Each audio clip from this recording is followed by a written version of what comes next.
You're in front of the Israeli School, Universal Practical Knowledge, the Philadelphia Division, here at 3226 Cheltenham Avenue in Philadelphia.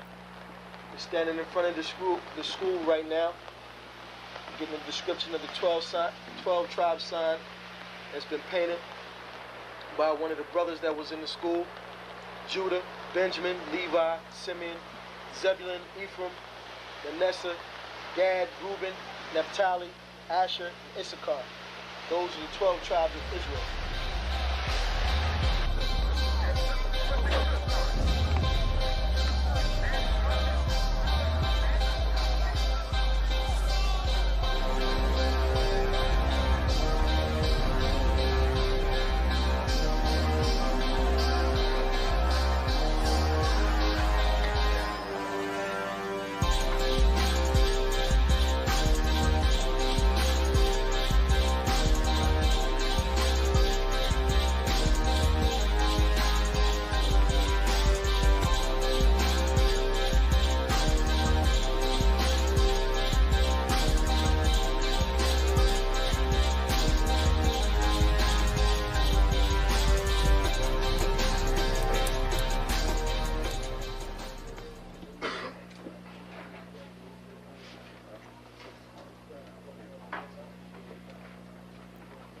Shalom.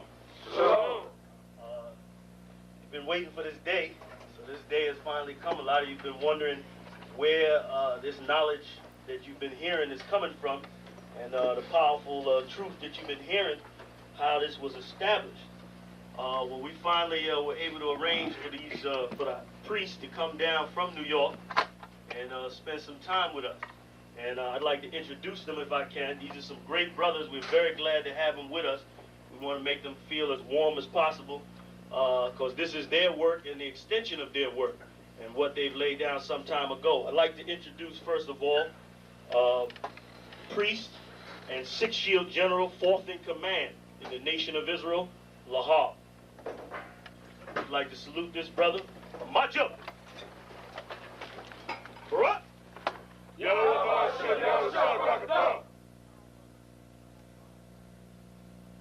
Yeshabim, which means sit.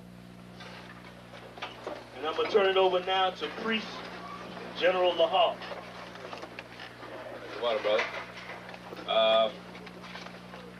I'd like to say this, starting off, we're very impressed at your school here, and we're very impressed to see that the brothers and sisters in Philadelphia think enough of the Most High and the Bible and the truth and your nationality to be a part of this, because most of the brothers and sisters are running from the truth.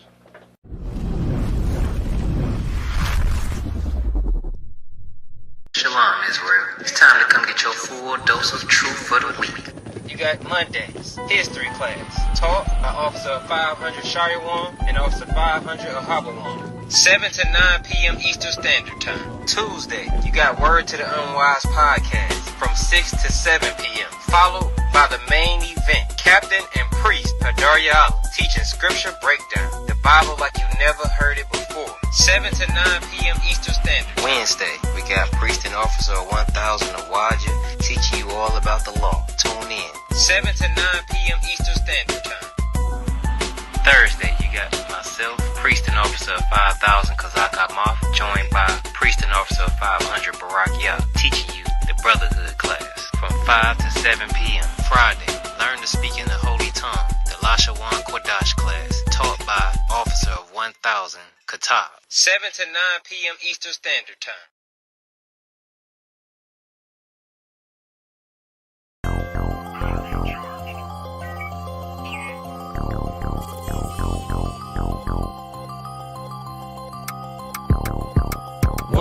One West, that's who we are, nigga. One West, so who is y'all, nigga? One West, we want it all, nigga. That's who we are, nigga. So who is y'all, nigga? One West, that's who we are, nigga. One West, so who is y'all, niggas? One West, we want it all, nigga. That's who we are, nigga. So who is y'all, nigga?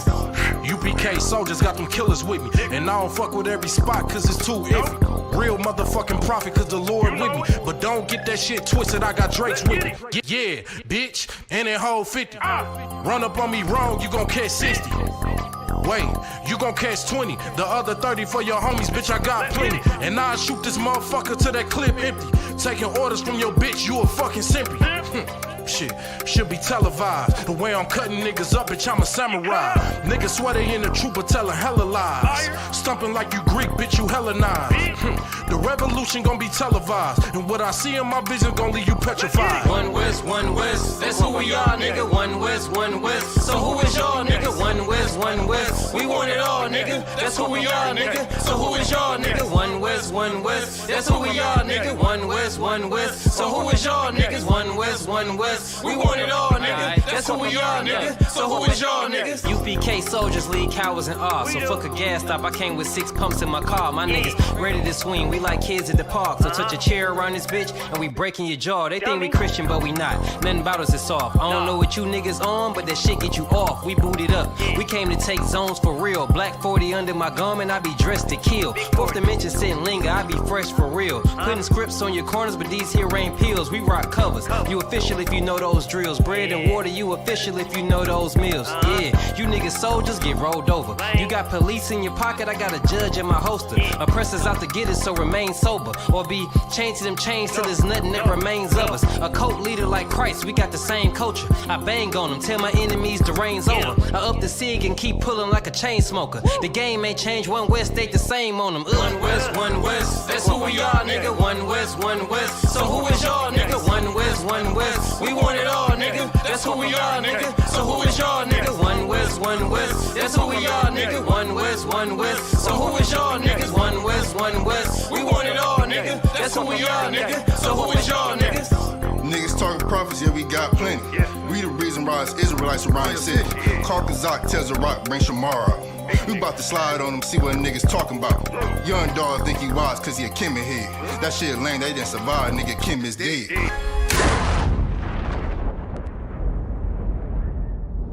Where I'm from, little nigga, is a dirty game. I pledge allegiance to Yahweh, bitch, I'm UPK. Nigga, let's talk bodies. Set up on your corner, wake up everybody. Big priest, until I'm dead deceased. The mission is complete until you're off the street. So y'all on the internet, stumping down the street. But take the poor and the weak.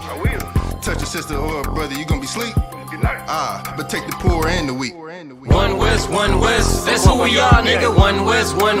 So who is y'all, nigga? One West. We want it all, nigga. That's who we are, nigga. So who is y'all, nigga? One West. That's who we are, nigga. One West. So who is y'all, niggas? One West. We want it all, nigga. That's who we are, nigga. So who is y'all, niggas? Fucking with the brothers, then I'm giving out major pain. Clip full of ball heads, I'm shooting out Damon Wayne's. Driven ambition, I ain't never changing lanes. Wise as an old man, but I ain't slanging cane. This ain't a game, this shit way deeper than rap. You speaking the cap, but the shit y'all speaking is cap. I'm 5,000, but I still keep it a stack. I'm in the truth, not cause back then I was seeking the fact.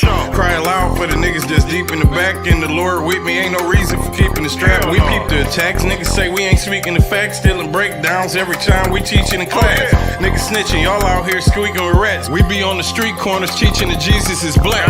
We on 125th Street, Harlem, nigga, you see where we at?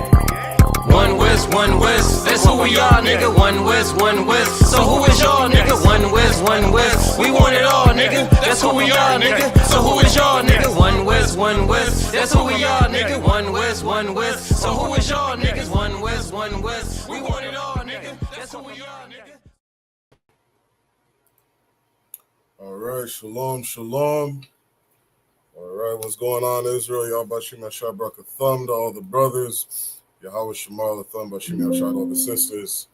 I'm Priest and Officer Shari Yawan on the Commanding General Yohana. We are the Israelite School of the Universal Practical Knowledge, started out of 1 West, 125th Street. All right, today is Monday night history class. We've been going over a lot of interesting topics these last few weeks. And there's a topic I wanted to speak on, which kind of resonates with our everyday life. All right, so before we get into it, again, just make sure you like, share, subscribe, to the classes, help push this truth out, so brothers and sisters can get this knowledge, learn the truth of the Bible, and learn how it helps us. You understand? Learn how to apply this book to our lives. All right. Matter of fact, let's start in the book of let's go to Revelation chapter 18. I'll pull that up on my screen because this Bible that we read through has a whole bunch of practical knowledge in it that can really help us navigate this earth. All right, like I said, we're the ISUPK.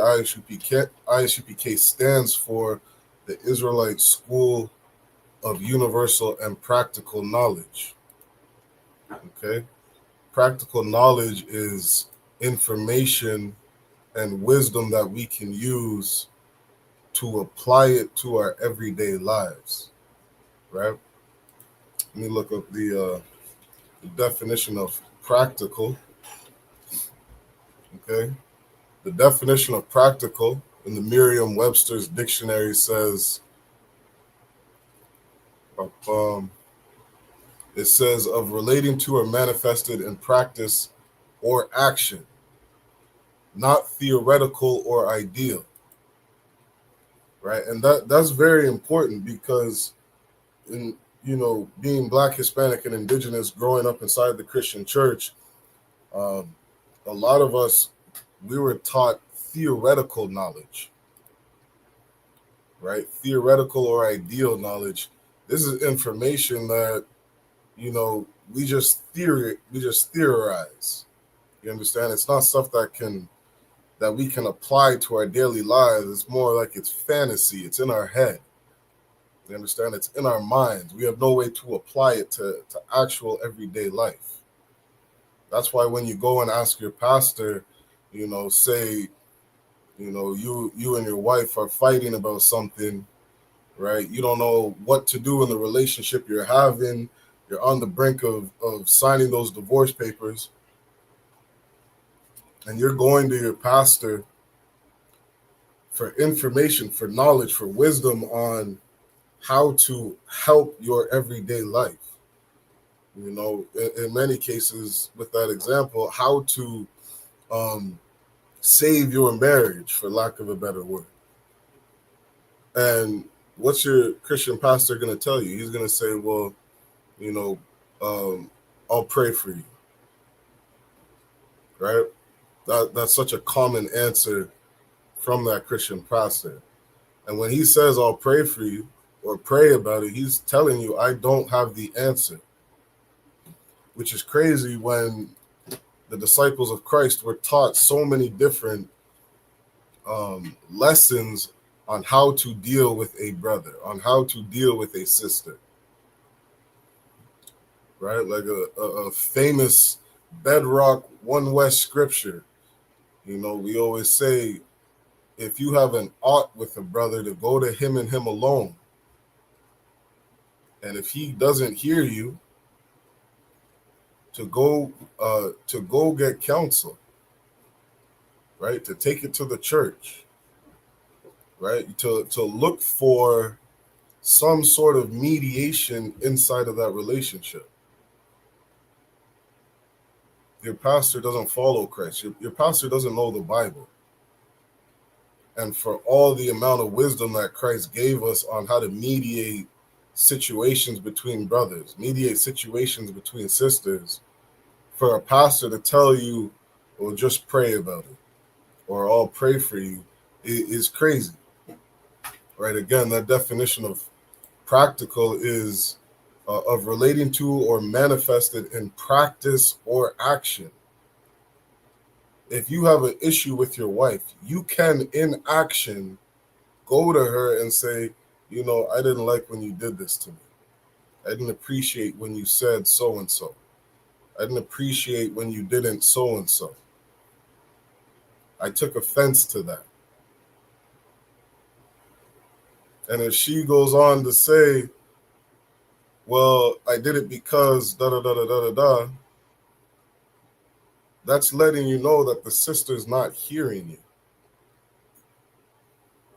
And it's not necessarily a bad thing that, you know, your partner doesn't hear you. It just means that this situation might need a third party. It might need some mediation. You understand?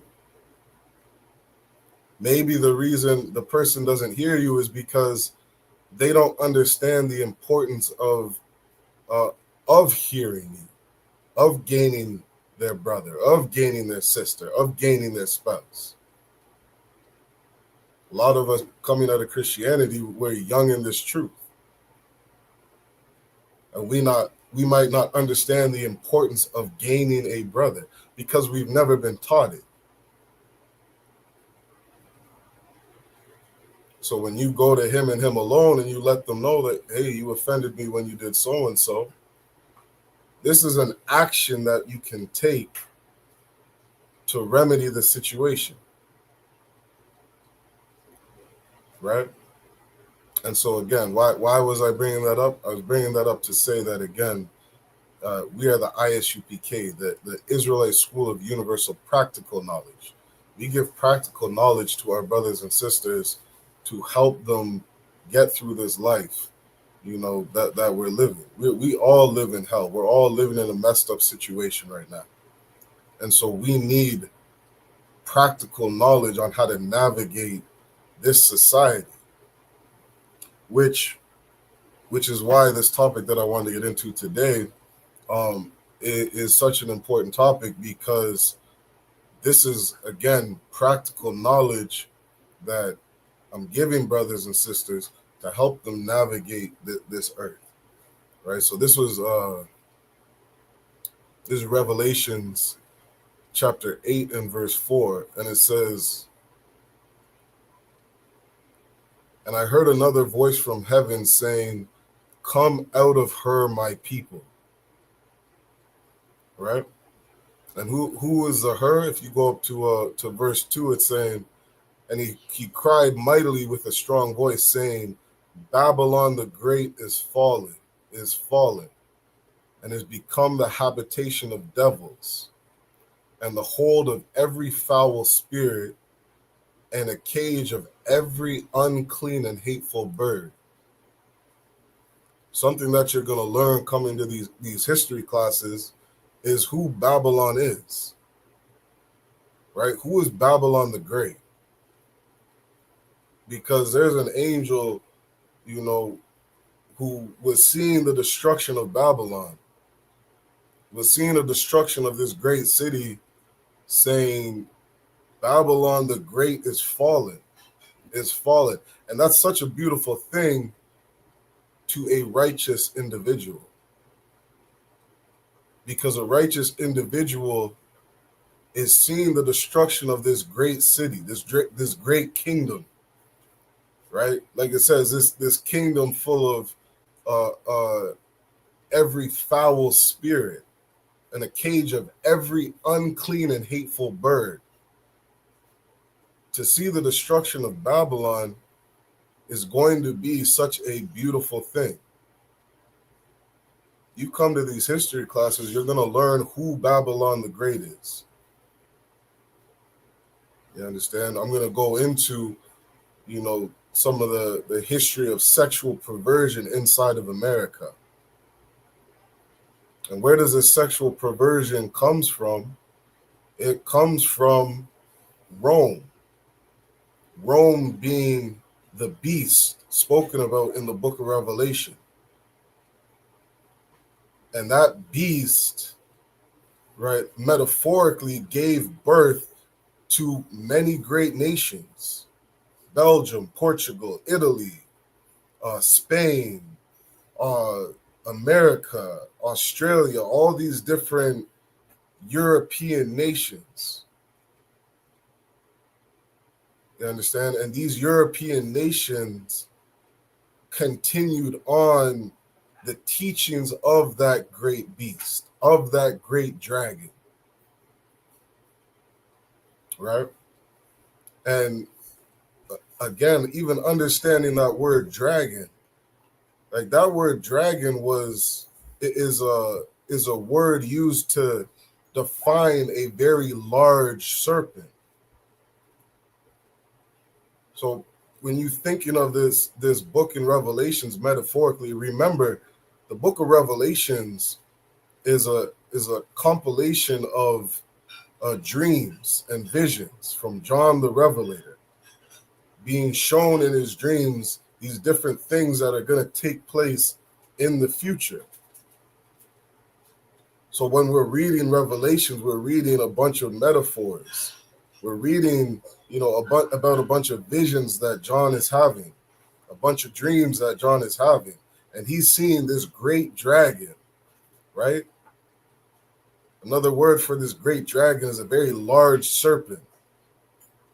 And what is a serpent known for? A serpent is known for, when you call a man a serpent, you're calling him a snake. That's a word you would use today. 2025, you would say, oh, that brother's a snake. That man's a snake. Because he's known for being very deceptive. So when John is saying this great dragon, he's saying, man, this isn't just a regular snake. This is a very large snake. This man is such a snake. Like, you gotta really watch out for this man. That's the metaphor that John was using. The great dragon. That great dragon being Rome, gave birth to many different European nations. These history classes are so important because this is practical knowledge that you can get to apply to your life today. Why is it important to know who this great serpent was, who this great dragon was? To know that this is a nation of people that are very foul, like Revelations 18:2 says, it's become the habitation of devils. Another word for devil is deceivers. And the hold of every foul spirit. This is a very disgusting place. Every single foul spirit you can think of is in this place. What's the Christian church always talk about? That Jezebel spirit. That's one spirit. This place is full of foul spirits.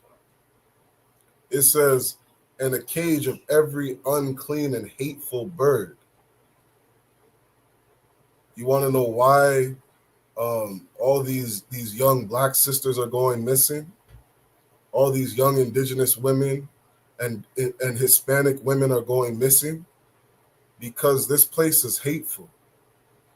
This dragon and this beast is full of every hateful bird, every unclean spirit.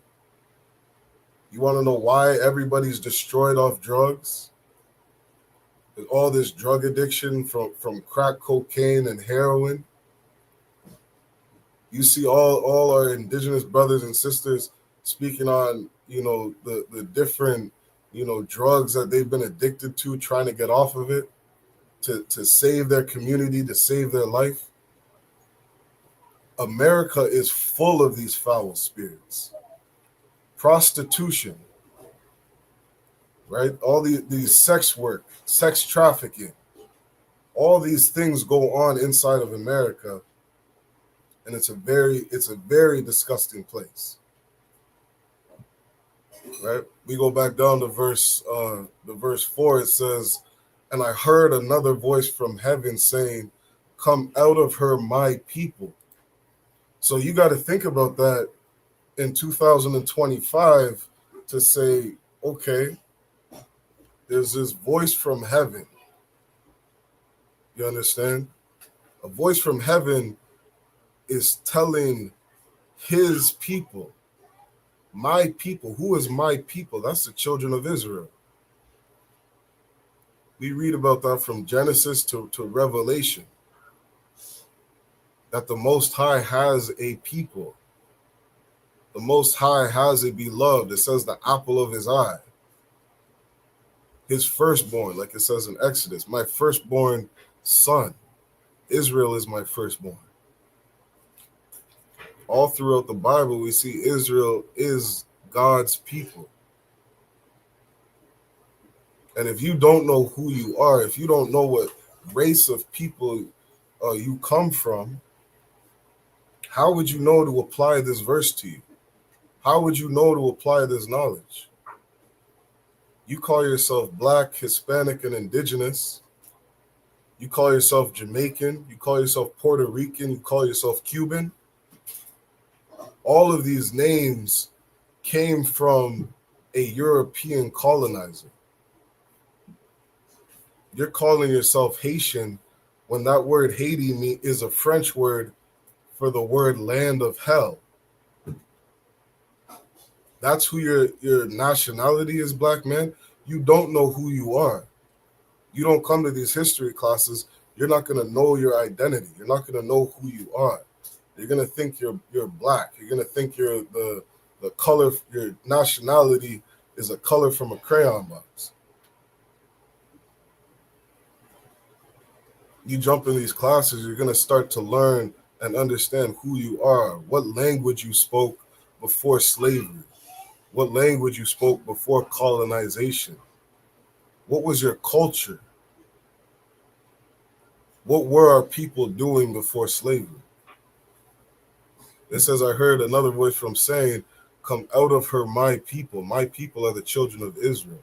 If you're Black, Hispanic, or Indigenous, if that's who you identify as today, right, specifically coming down from your father's side, if you're a descendant of slaves who have lost their identity, you are most likely a child of God. You are God's chosen people. It says in Jeremiah that my people would discontinue from their heritage for disobeying these laws, statutes, and commandments. And you see Blacks, Hispanics, and Indigenous are a people who lost their identity. That's why you call yourself Black, Hispanic, and Indigenous. You don't know your nationality. So to come in this class and learn who you are, now it's like, wait a minute. The Most High is saying, come out of her, my people. The Most High is speaking to you, Black man. The Most High is speaking to you, Hispanic man and Indigenous man. And he's telling you to come out of this place. Because this great dragon, this beast, this is a place, this nation of people that is full of every foul spirit is a place that I can't have any part in. You come in the ISUPK, Commanding General Yohana is going to say one of the first things you should do as a Black, Hispanic, and Indigenous man is to stop voting. Stop voting. Why is it so important to stop voting? Because you're going to stop putting your faith in this nation. You're going to stop putting your faith in this society. You're going to stop putting your faith in Donald Trump and Barack Obama. All these presidents that have been ruling here. When you stop voting, you stop putting your faith in this place. That is practical knowledge. My people, Blacks, Hispanics, and Indigenous people, stop voting.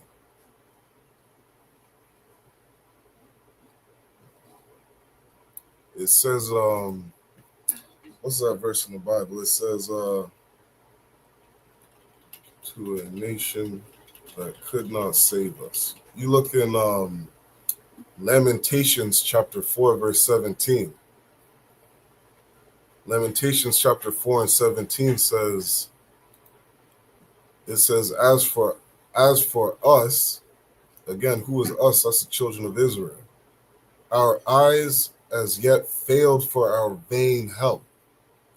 Because Blacks, Hispanics, and Indigenous, for so long, our eyes have failed us. Our eyes have failed us when we look to Donald Trump, when we look to Barack Obama to save us. You swore Barack Obama getting in office was going to save the Black man's life in America. You could have swore Barack Obama was our savior. I swear that was a quote. First black president, our savior. Lamentations 4:17 says, "As for us, our eyes as yet failed for our vain help." Because Barack Obama, that was vain help. That vain means empty. Vain means void. Vain means nothing. What did Barack Obama do when he was in president? He allowed homosexuality to run rampant in America. That's what Barack Obama did. That's vain help. You think that homosexuality, allowing same-sex marriage, was the cure to blacks, Hispanics, and indigenous? Barack Obama was vain help. He did nothing for our community. So why would you look to another president to save you? Looking for the next great ruler in America to help us out of the condition that we're in. It says, as for us, our eyes yet failed for our vain help. In our watching, we have watched for a nation that could not save us. And that's exactly what you do when you vote. That's exactly what you do when you put your faith in America. When you put your faith in this kingdom. You put your faith in this place, not understanding that this is the beast spoken of all throughout the book of Revelations. This is that beast, Babylon the Great. America is Babylon. America is the place that is spiritually Sodom and Egypt. What is America known for? America is known for homosexuality. What is that in the Bible? Sodomy. Man laying with mankind. That is sodomy. That's what America is known for. What is Egypt? Egypt is a Greek word for bondage, slavery. America is a place where blacks, Hispanics, and indigenous were brought over here on slave ships. And when I say America, don't forget North and South Central America. Don't think that you weren't in slavery inside Canada. Don't think blacks and Hispanics and indigenous weren't enslaved in Canada, in Brazil, in Colombia, in Cuba, and all throughout North and South Central America. America is Babylon the Great. And that voice from heaven said, "Come out of her, my people." It's so important to stop putting your faith in this place. And when you start to understand better who this dragon is, who this beast is, you can apply this practical knowledge to your everyday life.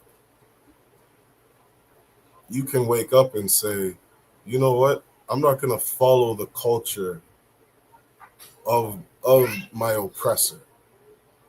I'm not going to follow the culture of the people that enslaved my people. And why shouldn't I follow their culture? You've been taught since you were a baby white supremacy. They have that black doll test, white doll test. And understand the mind of your 5-year-old child. They were taught white supremacy right from birth. And you're going to see your 6-year-old daughter pick up a white baby and say, this is the good baby. This baby has good hair. This baby is clean. This baby is beautiful. That's what your 6-year-old daughter is going to say about that white doll. But when your 6-year-old daughter picks up a black doll, they're going to say, this doll is ugly. This black doll's hair is disgusting. This black doll looks just like me. That's white supremacy at its finest. This is why that voice from heaven said, come out of her, my people. This place, when it says hateful spirit, hateful bird, you know how hateful it is to teach a 5-year-old black baby, black child, that they're ugly, that their skin is disgusting, that their hair is foul. But that white doll over there, that white doll is beautiful. This is the doll I want to play with.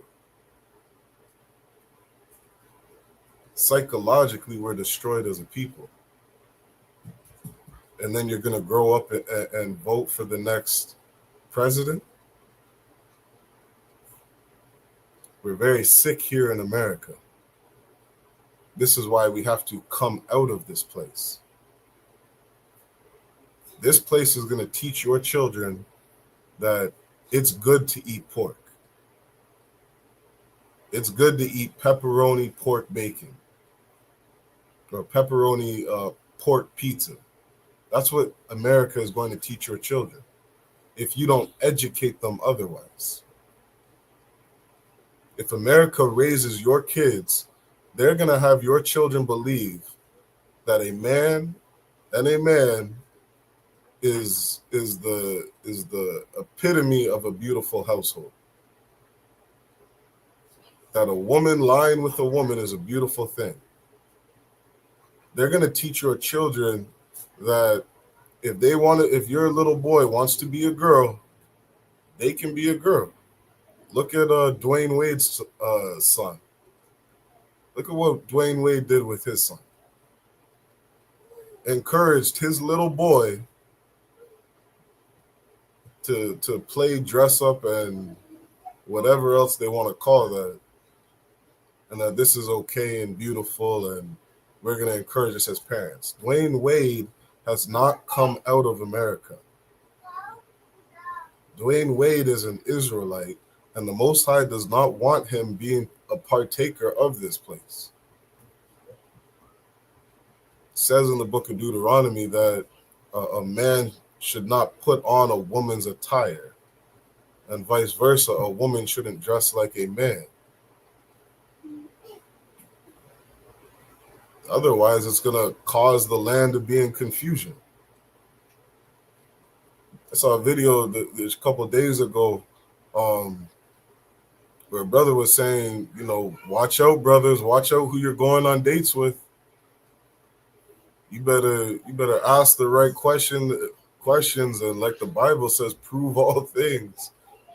You know what I mean? Really understand who it is you're speaking to out there, because there's some diabolical things going on in this earth.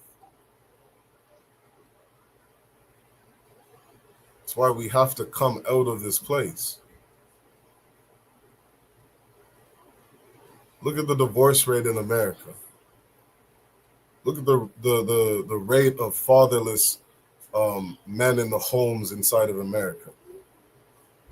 Look at drug addiction in America. Look at suicide rates in America, suicide among young teens in America. All this drug addiction and all this sexual deviancy, all these things going on inside of America. Shoot, I thank the Most High for allowing me, or blessing me with children. I just had a son. And I think about this place inside of America, and they have, let me look up really quick. How many abortions have happened this year?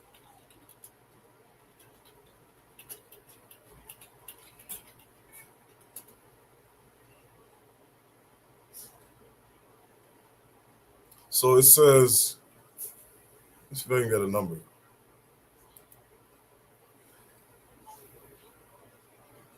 So in the year 2024, all right, let me share my screen really quick.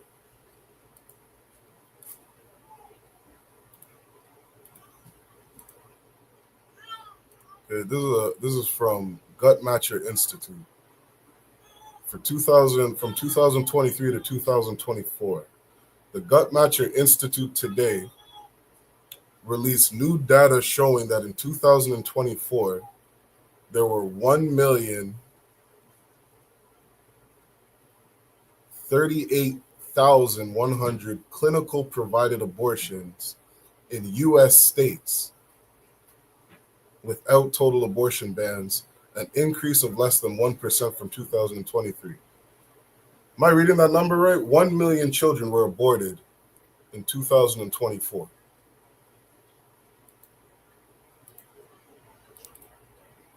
I'm going to make that bigger so everybody can see.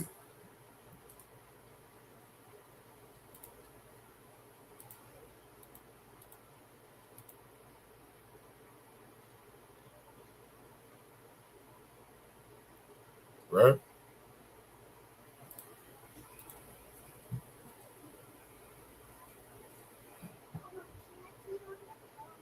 It says in 2024, there were 1,038,100 clinical provided abortions in the U.S. 1 million abortions, and I just had a baby boy. Do you understand?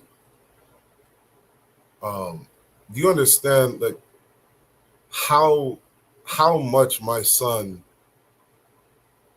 how many odds my son was going against to come in this earth?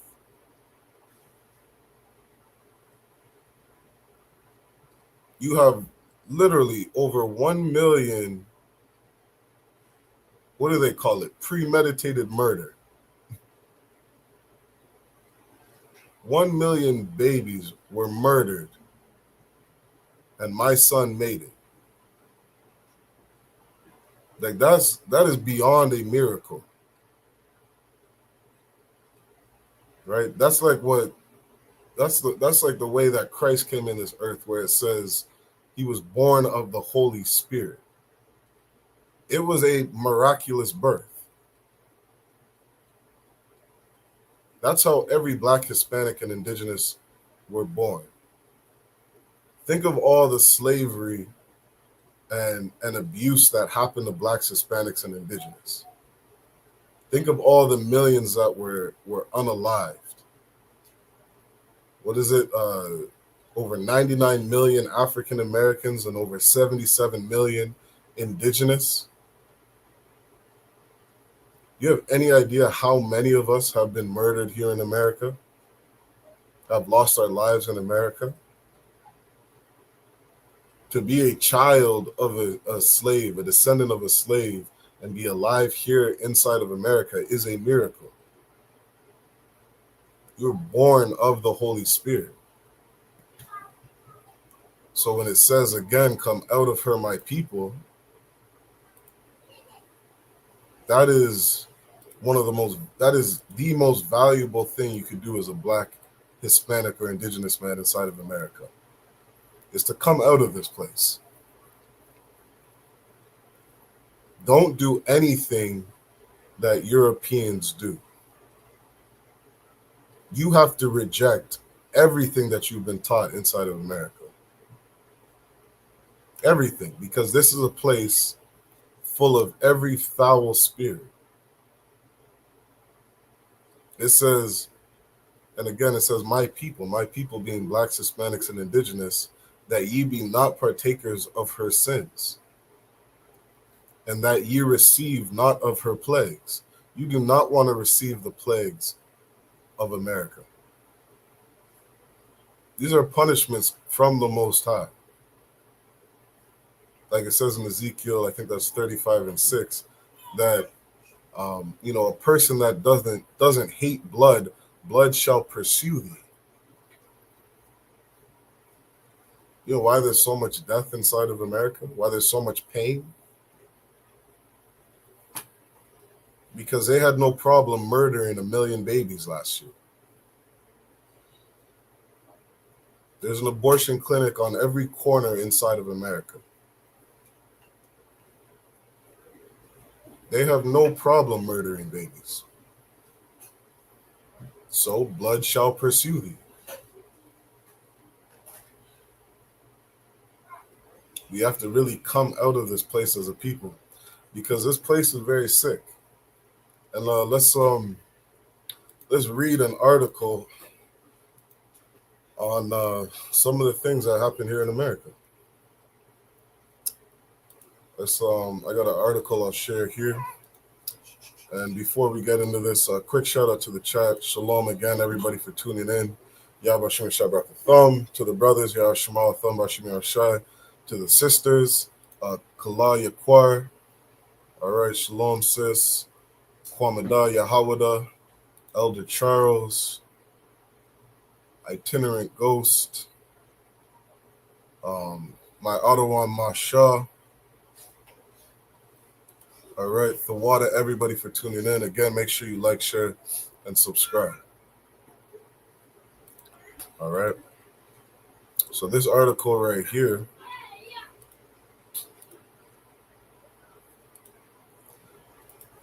let me make it a little bigger. Okay, this is an article. This is an article from Hope for the Future. It says, prostitution as a result of child abuse. It says, childhood sexual abuse is an extremely sensitive social problem that receives far too little attention. Unfortunately, sexual abuse is more common than you might think, but in many cases, it is simply hushed up. However, it is the responsibility of every individual and a society as a whole to address child abuse. Okay? Now, child abuse, of course, is not something that happens alone inside of America, but there is something that America pushes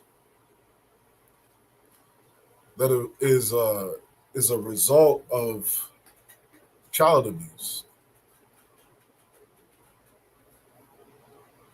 Right? What's that term they say? Preying on my downfall. You know what America does?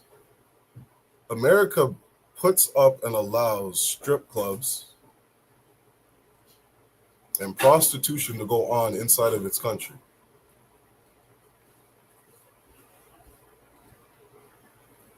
In 2025, it is legal. Yeah, strip clubs on every corner inside of America.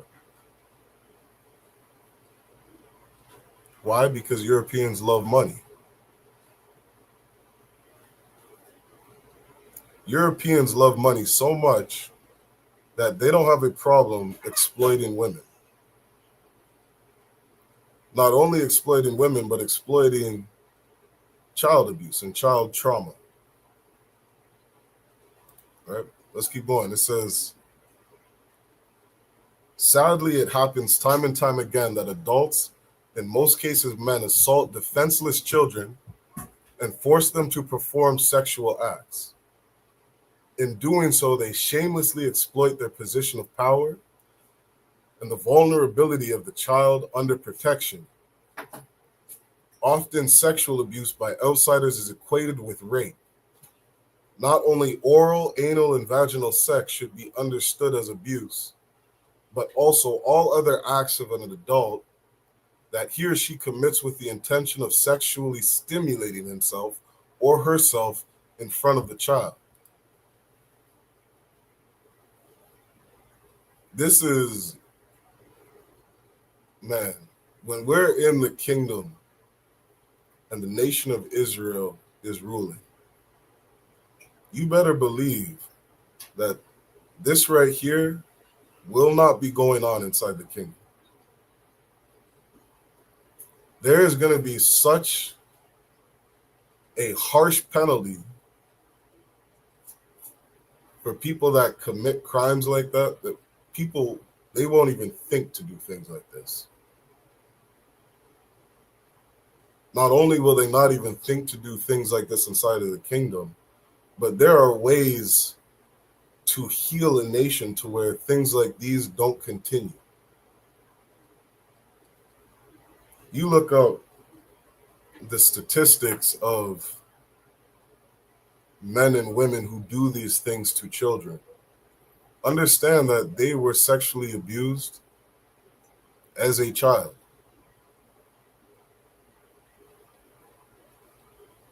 They were sexually abused, and then they got older, and they did the same thing to another child.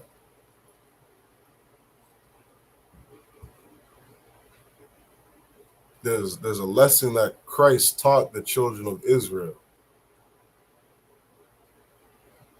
And I'm quoting it. It says, not to render evil for evil. You don't want to render evil for evil. That's how you continue generational curses. What is rendering evil for evil? It's when somebody does something to you, so you go and do it to somebody else. And a individual that has gone and done this to an innocent baby, they may or may not have understood why they're doing it. They probably never got the proper counsel and therapy that was needed to overcome, the dark trauma that they had as a child.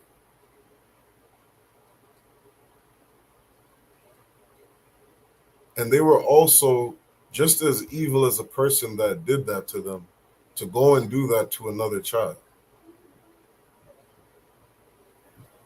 There's so much hurt and pain and suffering inside of our communities for things like this to continually go on. And unless we get counsel and therapy and truly get wisdom and knowledge and learn how it is to you could say, for lack of a better word, overcome these things or not continue the cycle of rendering evil for evil, then these things will never get fixed. And you can see in America, these things are not being addressed and not being fixed. Even looking at that picture in itself, it says, "Don't ever touch me again." You know how diabolical it is to touch or mess with an innocent child?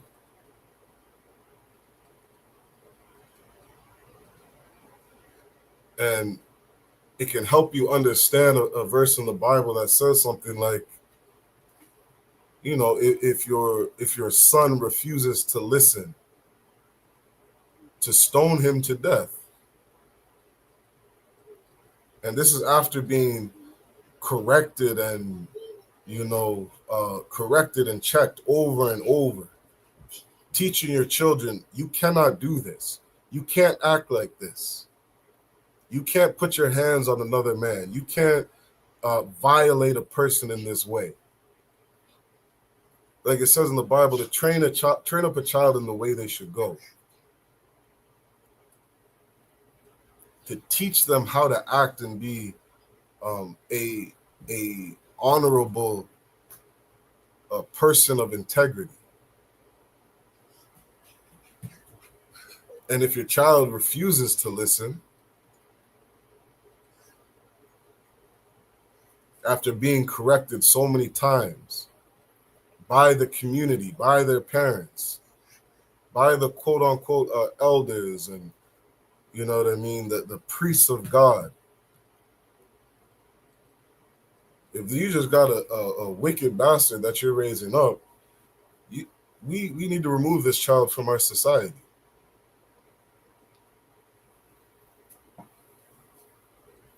Because nobody should ever sexually abuse a child. Nobody should ever violate a child in a way like this. Because when you allow it, just look at America today.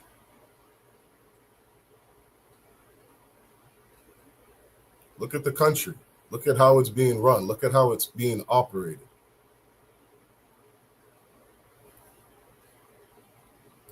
It says, let me jump down. It says, oftentimes sexual abuse is a life-defining, traumatizing experience. The consequences of child abuse can take different forms. The central element that particularly harms the victims of abuse comprises long-term confusion on an emotional, sexual, and cognitive level. Firstly, the child is confused and disoriented by the changing role of authoritative figure and sexual partner. Secondly, by denying sexual acts, the perpetrator deprives the victim of the possibility of understanding their emotions and being able to classify them. As the child is also under enormous pressure from the perpetrator to keep the event secret, the child is left alone with his or her fears and remains helpless and vulnerable. Let me jump down. It says, according to some experts, the sexual abuse is made even worse by the greater the age difference between victim and perpetrator. The younger the abuse victim, the more kinship there is between the two, the longer the abuse lasts. So these are just some ways that you could say encourage this type of environment.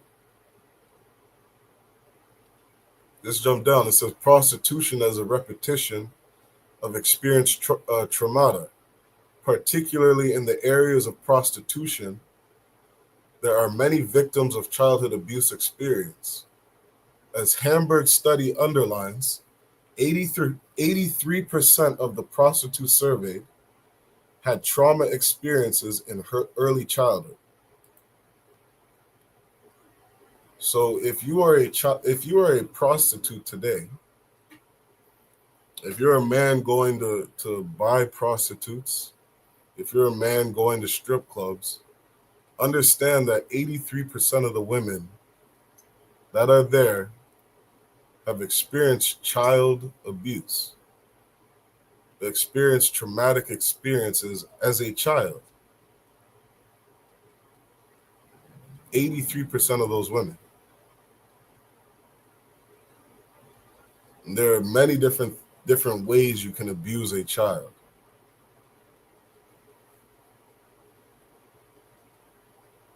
That sister or that woman is inside of that strip club because that's her therapy session. What do they say a lot of the people inside of prisons, they shouldn't be in prison, but they should be in a mental hospital. This is the same case for these women.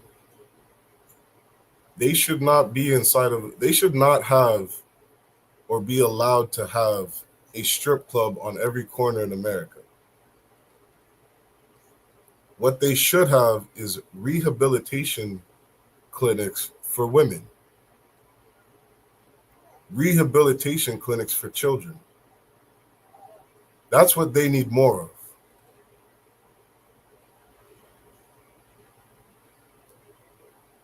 You look into it yourself. How much money is made from the sex industry? How much money the sex industry generates every year? Whether you're finding these girls in strip clubs, whether you're finding these girls on the streets, whether you're finding these girls on OnlyFans, finding these girls on a pornography website, these women have all been abused. 83% of them. It says 83% of the prostitutes surveyed had trauma experiences in early childhood, of which 48% were cases of sexual abuse. 48%. So every 2 women that you look at inside of that strip club, one of them was sexually abused. One was sexually abused, the other one was physically abused. One of them had an iron that was taken, hit across their head. The other one had to perform some sexual act on an adult. That's the woman that you're paying for. That's the woman that you're looking at when you're on a pornographic website.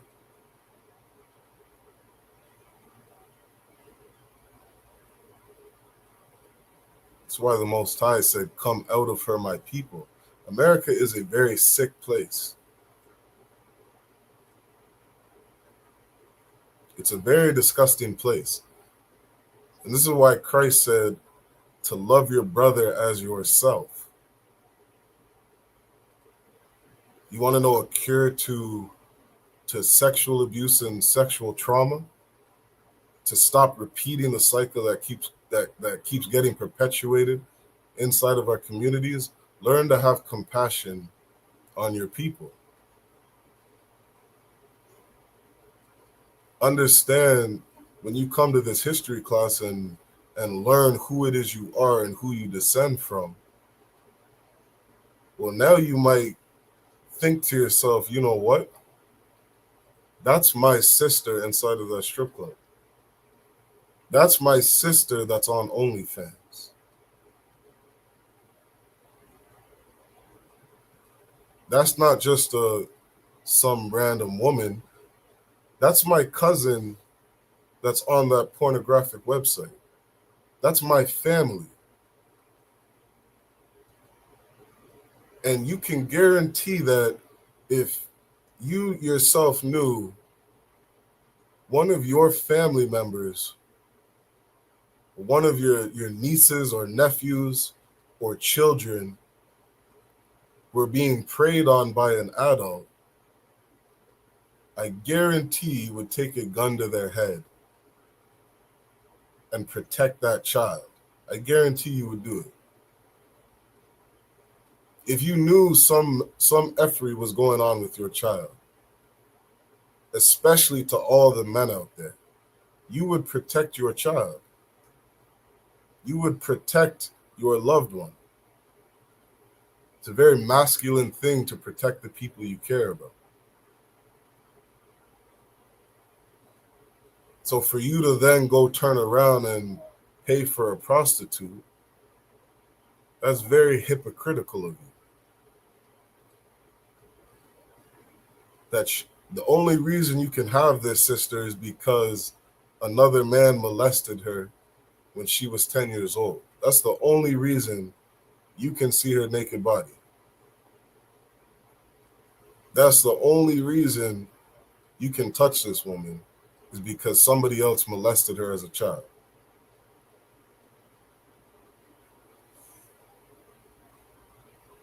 Not only was she molested as a child, but America gave you the green light.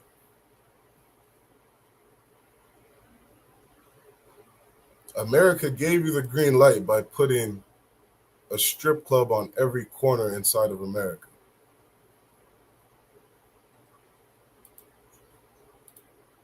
Let me share my screen. It says, this is a man that goes by the name of Joe Redner. Okay, Joe Redner is Tampa's strip club king. You want to show that picture. It says, Thomas Edison invented the light bulb. The Wright brothers invented the airplane. And Joe Redner invented the nude lap dance. Let me take this off my screen because I don't even like seeing women like that. Let me look up a picture on Joe Redner. That's another thing. America would have you believe that a woman in a bathing suit isn't foul to look at. A woman in a bathing suit means she has clothes on.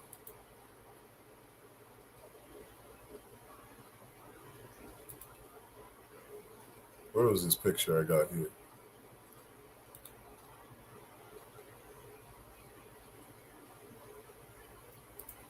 Let me just pull up an image of him.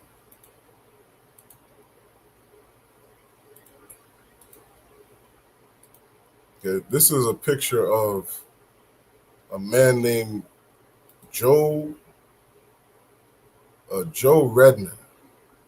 All right. This man right here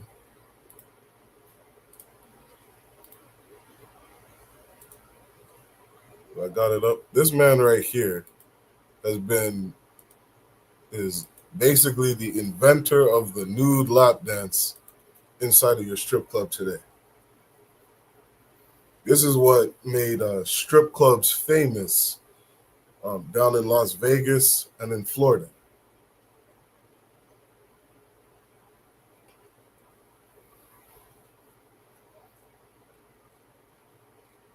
Was having a woman who's been molested or abused as a child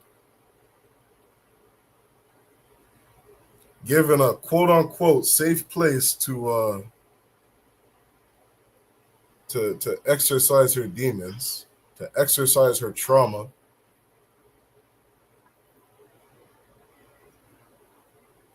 And now you got strip clubs on every corner inside of America. And European men like these encourage trauma and encourage child abuse, encourage child molestation inside of a society. So why is Revelations 18:4 practical knowledge when it says, "Come out of her, my people"? It's to change the way that you view your oppressor. Change the way that you view America. You've been taught your whole life that the white man is the example on how a good society should be run. European man is your Superman. European man is your superhero. You want to get your suit and tie and dress like the European man. You want to shave your beard and look like the European man. Go to that job interview and change your voice so you can sound like the European man and fit in with the European man.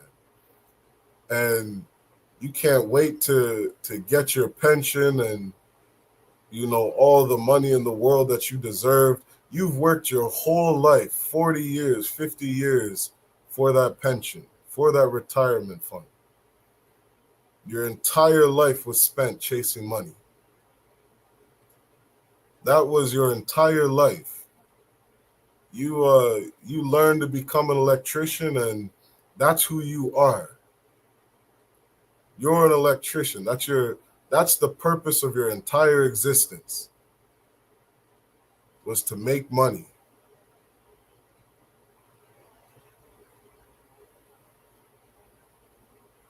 When life is so much more than money. Life is about so much more than chasing that next dollar, that next meal.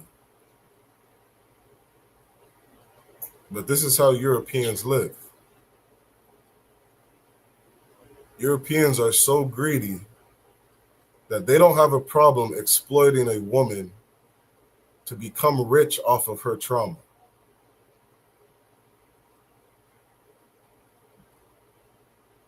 This is what they do.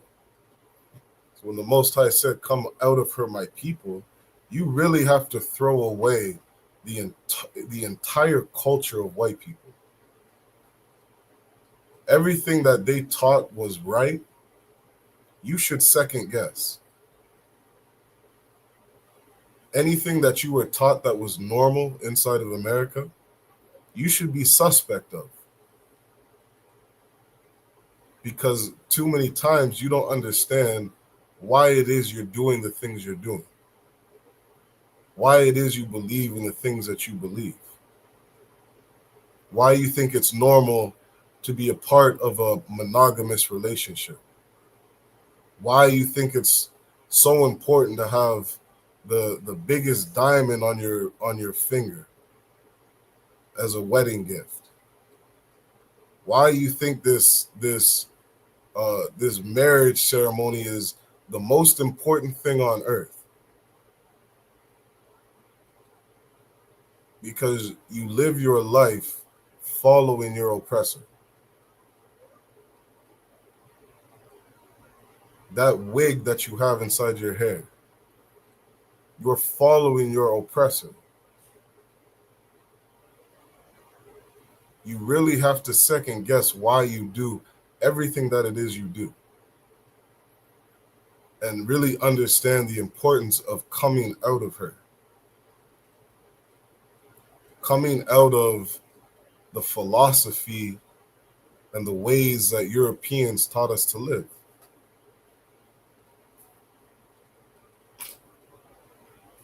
Because when you follow their philosophies, what did we read? 1 million babies were aborted last year. Over 1 million babies were murdered following European culture.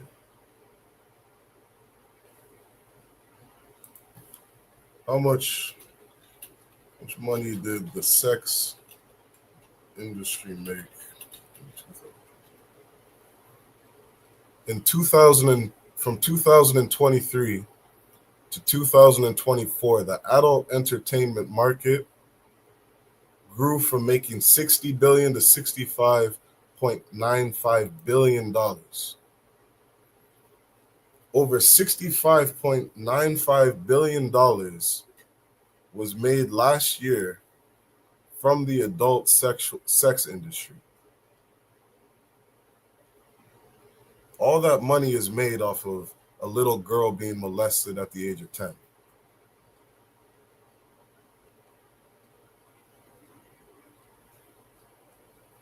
That's European culture.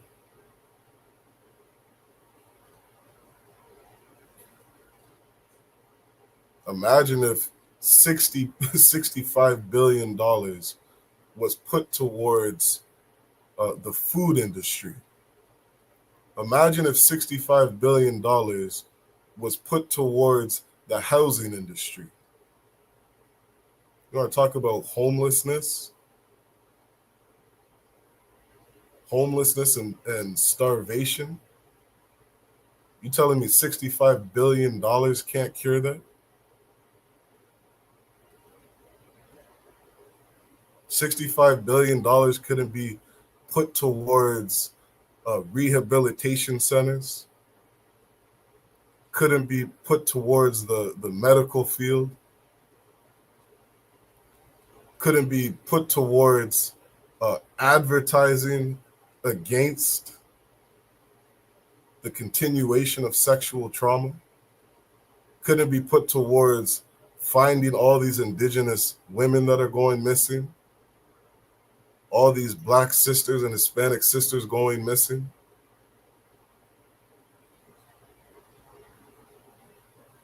That's why it says in Jeremiah chapter 33, when it says that I will wipe away the tears from their eyes, because there's a lot of sad and depressing things that goes on inside of North America.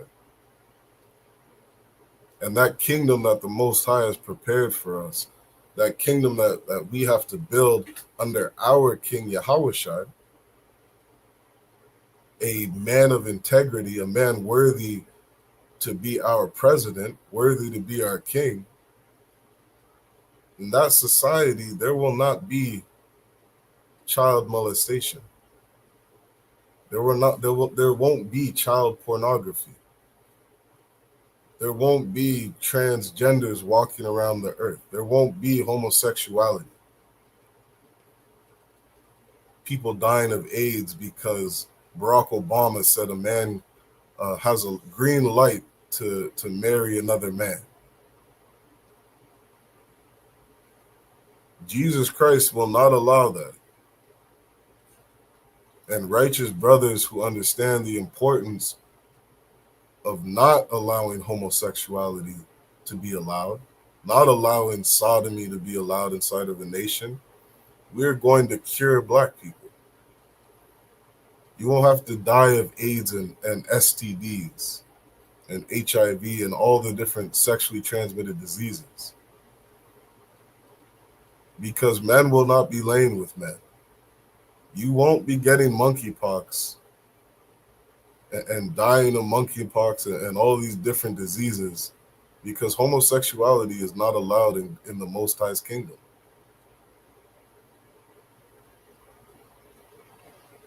And these other nations are going to see how the children of Israel live and how the nation of Israel is run, and they're going to say, this is a wise and understanding people. Because they don't prey on the downfall of molested children. They took that $65 billion and invested it in some Nutri-Farms growing plan to where we could have more nutritious fruits and more nutritious vegetables and better raised chicken and better raised buffalo. We would use the money for valuable things. Which is why the Most High stress doing things like paying tithes. Because you see what America does with their tax money. That's what tithes is to the nation of Israel. That's our tax dollar.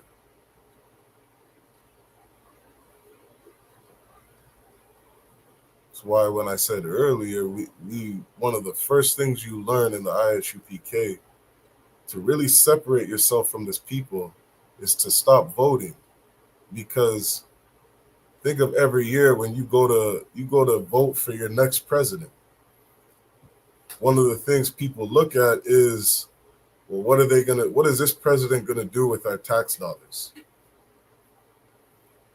And you're probably gonna look at all the ways that this next president benefits you with your tax money, and that's who you're going to vote for. Well, the Most High said pay tithes, because when you give your tithes to righteous men,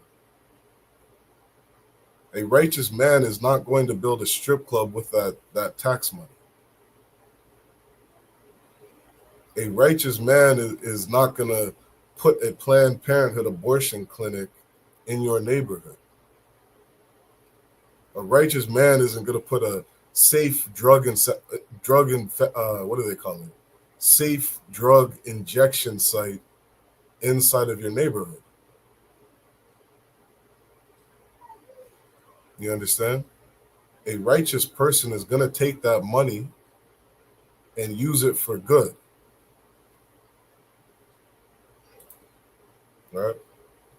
It says Joe Redner, who was born in 1940 in New Jersey, was the longtime owner of the Mons Venues, a nude strip club in Tampa, Florida, and is known as the father of the nude lap dance. That's who Joe Redner is. That's why it's so important, again, to come out of her, my people. This place, Babylon, is disgusting. Let's drop that. Let's go into some history of the Romans.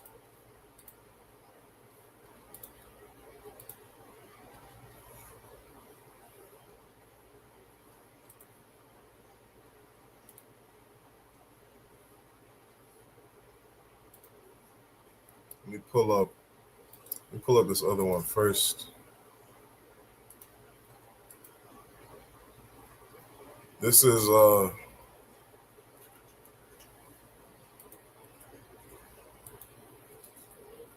an article from the website European Facts and Details. European Facts and Details. It says masturbation in ancient Rome. I'm telling you, man, these history classes are very important.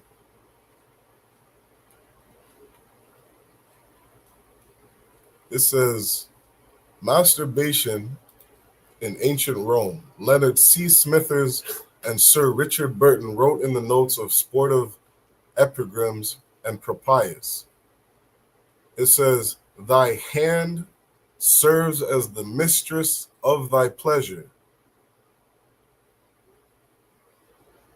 Venery servant Amicamanus wrote, "Thy hand serves as the mistress of thy pleasure."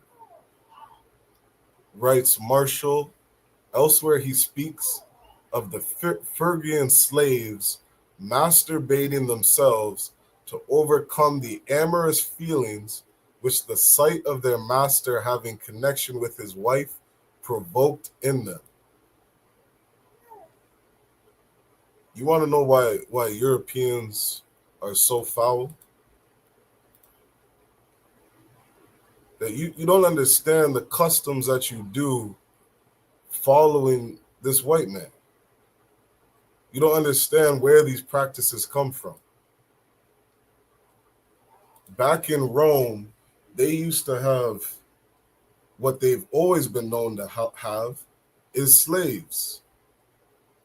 And when I say slaves, in the European's mind, a slave is a man that works for free.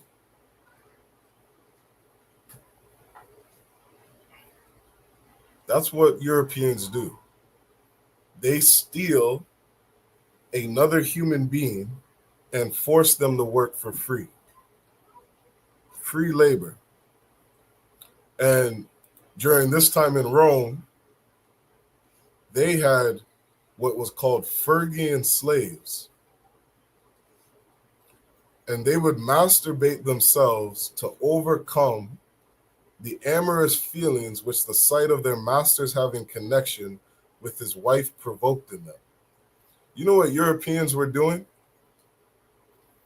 Europeans, your European slave master would have sex with his wife in front of the slave. And so here you are as a slave watching, having to be right beside or listen to your slave master having sex with his wife. And it would turn the slave on. Like I couldn't imagine what the environment would be like of a slave in that time. But you're right there in the same room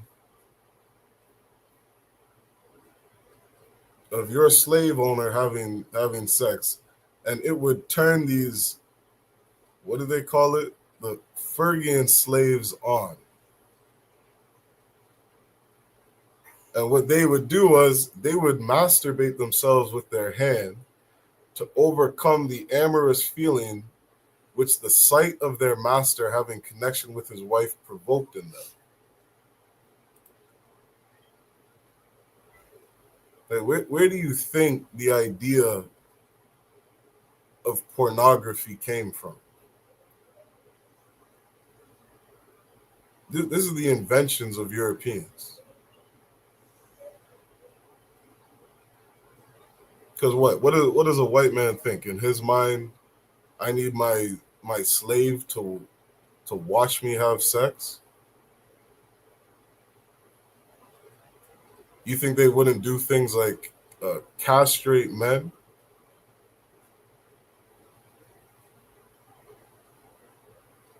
Europeans would sit there and castrate a man and make this man his sex slave.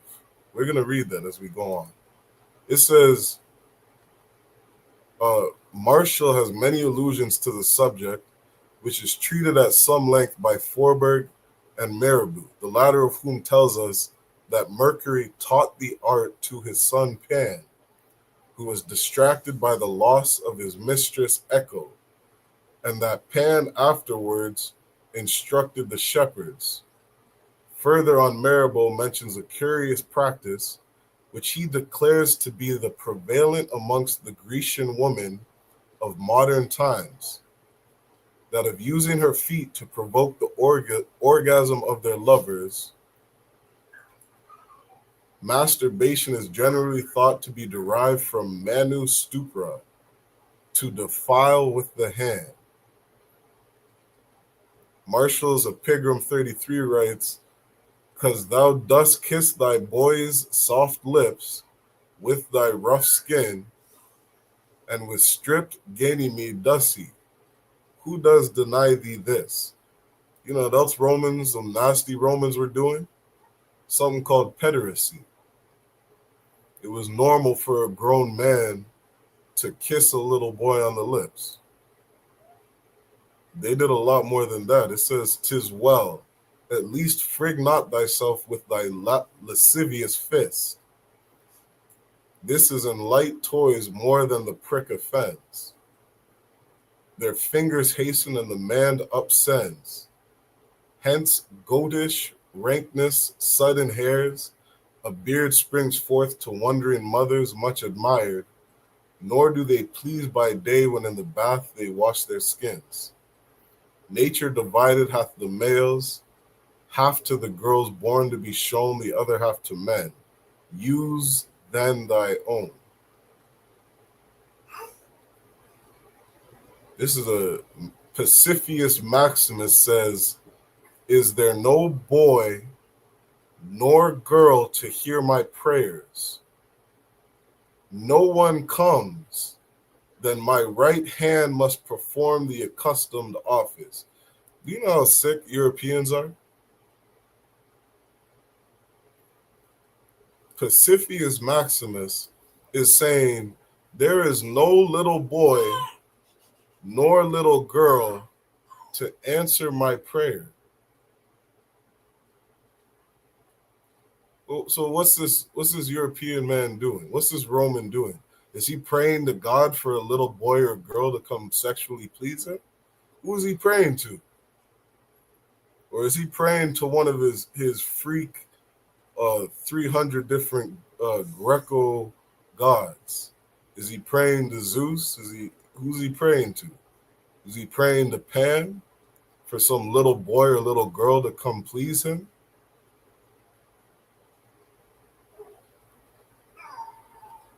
And if no little girl or little boy comes to come please him, he's going to use his hand.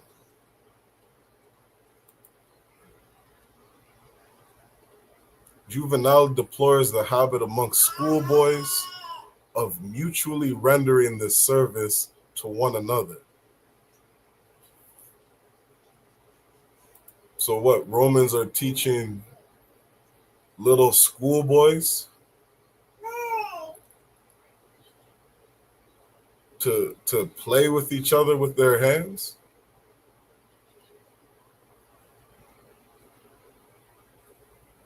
I'm gonna drop that. Let me pull up Revelations. I think it's Revelations chapter 11.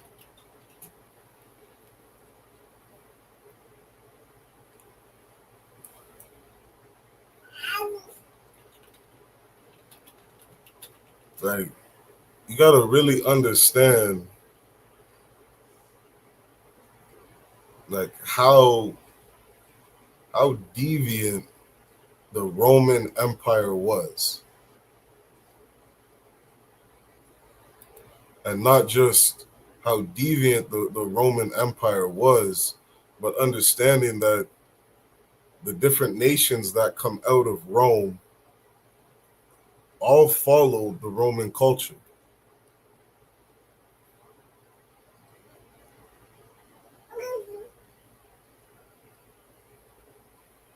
All right. Let me pull up where's that? Revelations 13.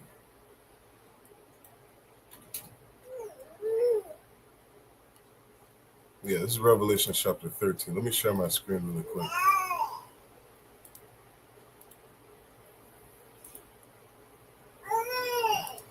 All right, this is Revelation chapter 13. All right, verse 1 says, "And I stood upon the sand of the sea, and saw a beast rise up out of the sea, having 7 heads and 10 horns, and upon his horns 10 crowns, and upon his heads the name of blasphemy. Right? What is the name of blasphemy? Blasphemy is a wicked, disgusting lie on the Most High. It says, and the beast which I saw was like unto a leopard, and his feet were as the feet of a bear, and his mouth as the mouth of a lion. And the dragon gave him his power, and his seat in great authority.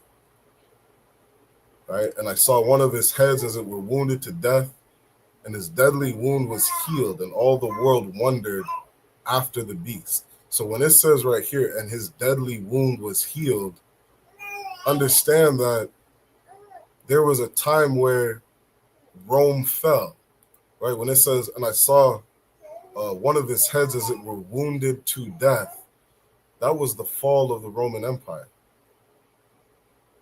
You understand? That was the fall of Rome. And when Rome fell, there was a time when this beast was wounded. They call it the Dark Ages. You understand? And during this time, right, you had different blacks who were in power inside of Europe. Right? You check out the history class in ISUPK UK, you're going to learn a lot about the blacks that were ruling Europe during this time. So when it says, you know, this beast was wounded, it means it was wounded, it was hurt. Rome had a time where it fell. But then it says, and his deadly wound was healed. And all the world wondered after the beast. So this beast was healed. And what do you see in 2025? You see America ruling. America is a nation that came out of Rome. Not only did it come out of Rome, but Europeans have gone and colonized over 180 countries. They have colonized, I think it says, like 90% of the whole earth. Rome rules the world today. You don't want to call them Romans, you call them Europeans. That's who everybody knows them as today. The Polish people, Ukrainians, the Russians, Belgians, British, you're Irish, you're Americans. All these Europeans, these were nations that came out of Rome, out of the beast, and they're ruling this earth today. Understand who it is you're following. Understand why are you doing the things that you do? Where do these customs come from? You learn to masturbate from white people. You learn to watch pornography from white people. You learn to go to strip clubs following European culture.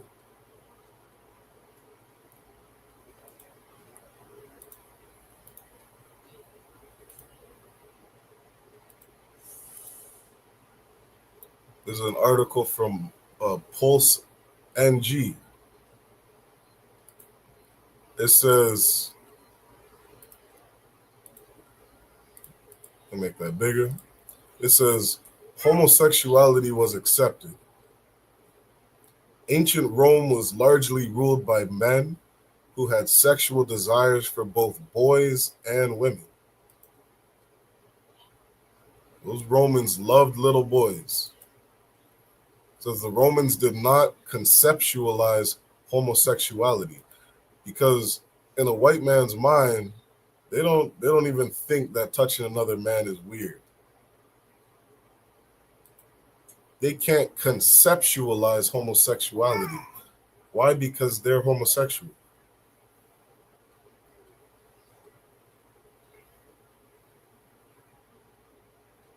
I've been working in construction for, I couldn't tell you how many years. And something that I thought was always interesting being inside construction is every damn washroom that I go into, white men feel the need to always draw dicks inside of the bathroom. Inside of every restroom, somebody has drawn a picture of a dick.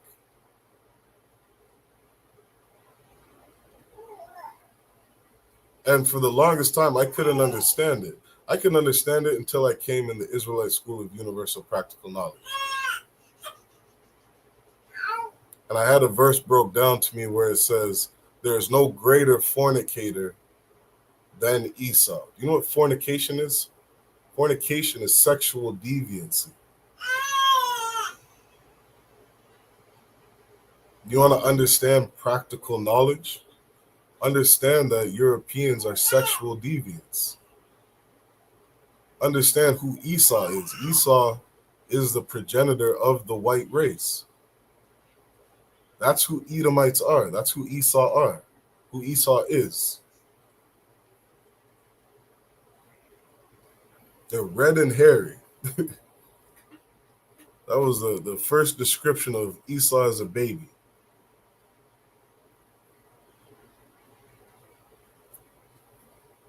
I remember I was at the hospital, 2 months ago, and I saw a European baby that just came out, was just born, inside one of those, I forget what the room's called, where they're in, I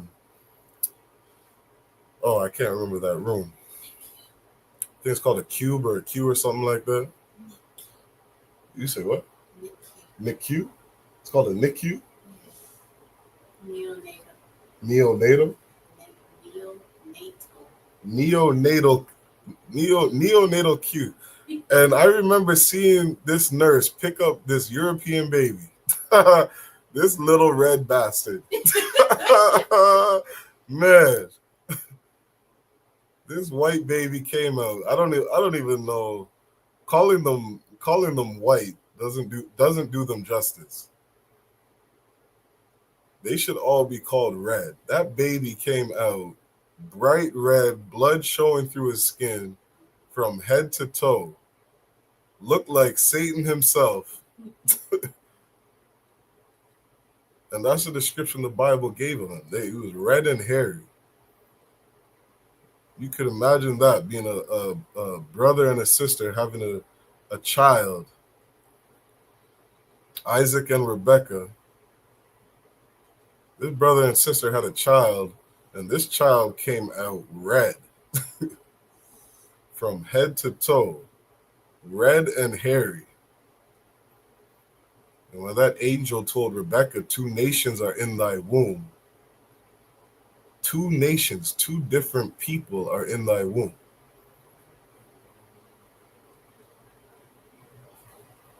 Jacob and Esau. Jacob became the progenitor of the 12 tribes of the nation of Israel, who you see today as being Black, Hispanic, and indigenous.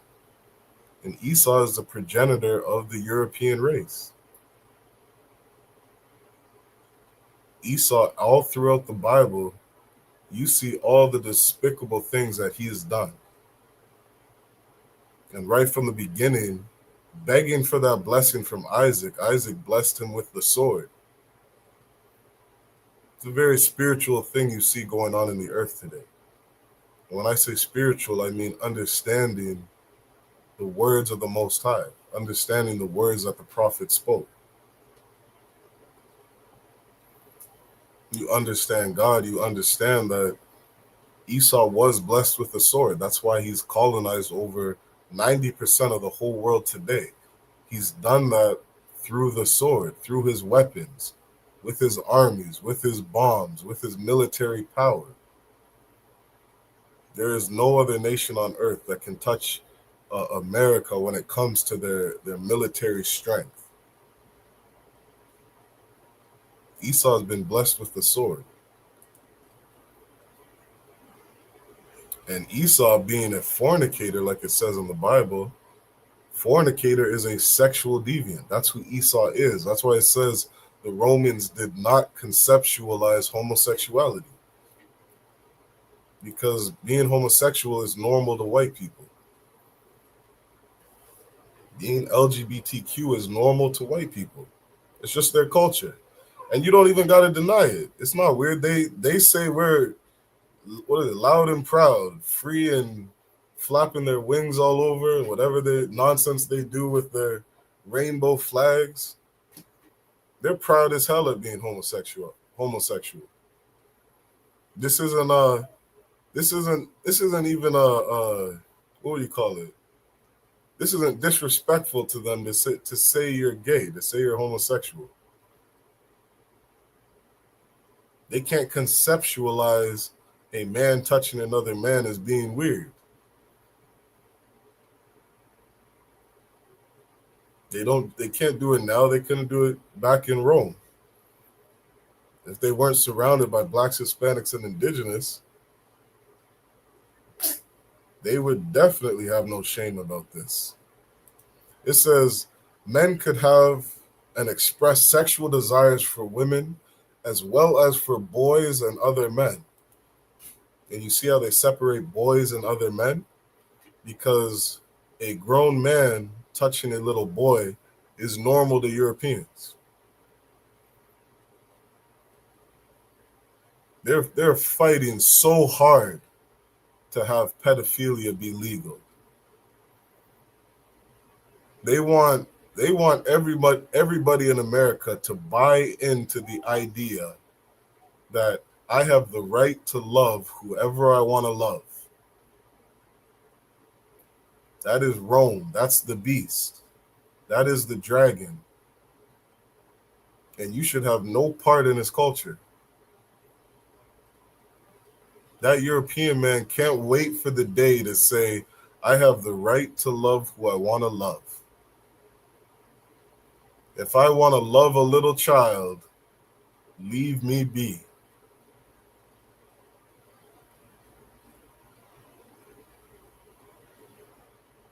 They pushed it with homosexuality. They pushed it with their transgender stuff.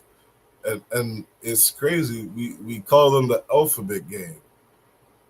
Do you know how foul and disgusting you have to be to have that title? It's like you got a letter for every sexual deviancy in the alphabet.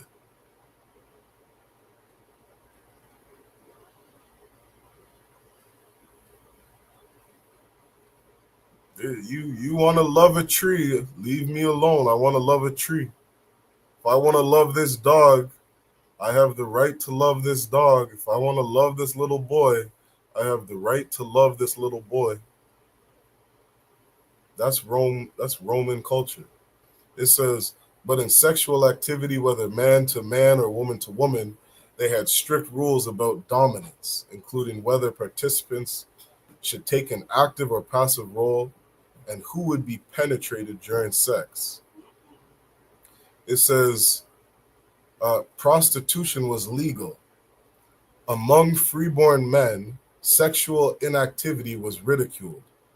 That's why the legal and taxed business of prostitution flourished in ancient Rome, where prostitutes, frequently slaves, could be found in taverns, brothels, or other public places. When Emperor Augustus established a decree outlawing adultery, he exempted sex with prostitutes because the Romans considered prostitution a way to legally commit adultery.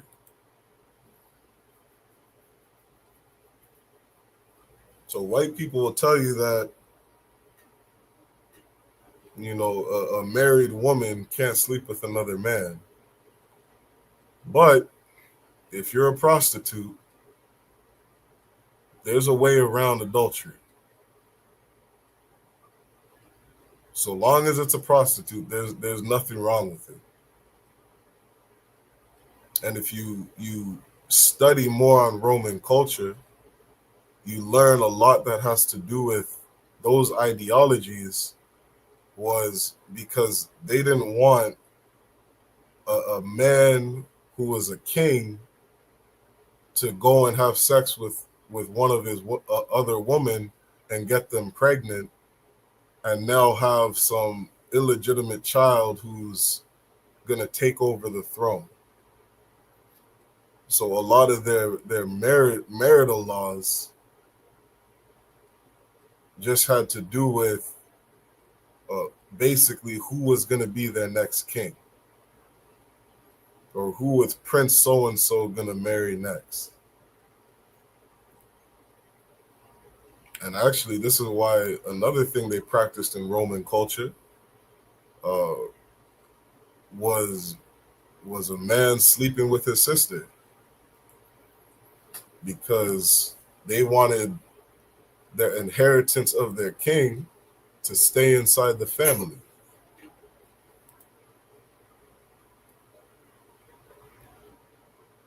But again, this is one of the reasons prostitution was legal. It was illegal 2,000 years ago in Rome, and it's illegal today in America. It says, orgies were popular. Roman historians refer to lavish feasts and the mingling of food and sensuality. Tyrant Sila was the first Roman ruler to host sensual drinking parties with influences from the Greek East between 89 and 80 BC. He provided comedy actors, musicians, mime artists, and courtesans who frequently engaged in exotic dancing as forms of entertainment. Prostitutes occasionally mimicked sex acts while moaning as they practiced their mime skills. And one of the celebrations you can read up on orgies being popular in Rome was Bacchanal, or they would call it Bacchus. Right? And Bacchus was a Greek or Roman festival where it was basically encouraged, what's the word to say? Basically to drink yourself to a point where you didn't understand what was going on, to encourage you to do whatever things you want to do. I think some Roman historian used the words like lasciviousness or revelry, and that was in, what would you call it? Like in reverence to their god back. I think the god Pan actually was called. I think that it was a god Pan or Bacchus or something like that. But you look up the Bacchus festival. That's where revelry and orgies came from. Worshipping their Greek gods and their Greek festivals. There was a time in Rome where they banned Bacchus because of how, you could say, out of control it was getting. And then what did they do? They took blacks in slavery, dropped them over the Caribbean islands. They took indigenous out of North America, dropped them off in Cuba and Jamaica, dropped them off in Antigua and Barbuda, and they taught them Bacchanal. They taught them to worship Bacchus. Again, this is you following the beast. In America, they call it Mardi Gras. You celebrate Mardi Gras every year. You're celebrating that Bacchus festival.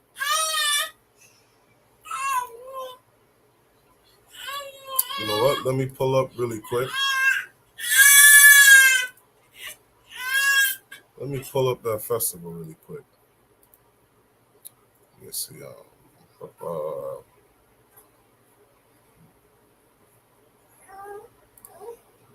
I got something here. So it says, this is ancient sexual practices. It's called the Roman Bacchanalia. You can't make this stuff up. It's ancient sexual practices, Roman Bacchanalia. Next in our series on ancient sexual practices, after discussing harems and eunuchs and their role in king's courts, we have the Roman Bacchanalia. The Roman Bacchanalia is one of antiquity's most infamous festivals, remembered for its intoxicating mix of revelry, debauchery, and political intrigue, originating as a celebration of Bacchus, the Roman god of wine and fertility, known as Dionysus in Greek mythology. That was the name I was trying to remember. Dionysus. So Dionysus was a Roman god of wine and fertility. And that was the origin of the celebration of Bacchus. In America, they call it Mardi Gras. In the Caribbean islands, they call it Bacchanal. You might hear it as Carnival, right? And this was a celebration of the Roman god Dionysus from Greek mythology. The Bacchanalia was a religious and social phenomenon that captivated Roman society before being curtailed amidst allegations of conspiracy and moral corruption. This article explores the origins, rituals, controversies, and legacy of the Bacchanalia, shedding light on its unique place in Roman cultural history. The Bacchanalia did not originate in Rome. Its roots lie in the Greek Dionysian mysteries, rituals honoring Dionysus, the god of wine, fertility, and ecstatic frenzy. These mysteries were shrouded in secrecy and promised participants a profound spiritual connection to the divine through ecstatic rites. Greek colonies in southern Italy brought these practices to the Italian peninsula, where they began to intermingle with native religious traditions. So you see here, again, European culture. That's a little bit on Bacchanal, where it came from. Worshipping the Greek god Dionysus. Like, we really got to understand who it is we follow. Let me pull up one verse.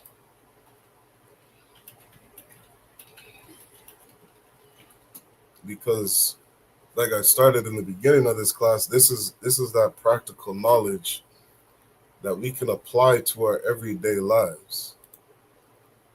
All right, this is the book of Matthew, chapter 6. And verse 24, and it says, "No man can serve two masters, for either he will hate the one and love the other." And this is what Blacks, Hispanics, and Indigenous, we have to really decide who it is that we're going to serve. Are you going to serve God? Are you going to serve Christ? Or are you going to serve yourself and your own personal lusts? Are you going to serve Europeans? Are you going to serve the white man? Is the white man going to be your God? Is European culture going to be your God? Is America going to be your God? Donald Trump going to be the person that leads you and decides for you what's morally right and morally wrong? This is why voting is so diabolical. They're gonna push it down your kid's throat every year when they go to school. They're gonna teach your babies why you should vote, and politics and government and politics this, and the mayor here and so here and president of class and valedictorian, this and that. Who it is you're going to look up to as your leader? We say the white man is the devil because Europeans took the greatest man to ever walk this earth, Yahushua, who the world knows as Jesus Christ, and they painted his image as a white man. They made a picture of him and said Jesus Christ is a white boy.